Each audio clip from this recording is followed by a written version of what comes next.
kuelimishana na kupeana majukumu, lakini hapa tunaongeza ujuzi zaidi ili vikundi vyetu viwe na ufanisi na utekelezaji mzuri wa kazi. Na ili tufanikiwe lazima tutaongeza na elimu na ujuzi baadhi ya mambo fulani.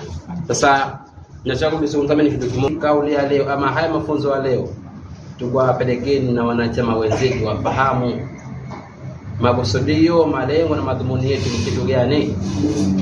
Sawa, wanaopata kuelewa haya vizuri zaidi, na kila siku tunapokuja tunaelimishana vizuri, tunategemea mambo yatakuwa vizuri na ufanisi utakuwa mzuri, na wanasema vizuri, tuwaelezee vizuri, alimradi mafanikio yetu afanyaje yawe mazuri kabisa katika ufanisi na utekelezaji.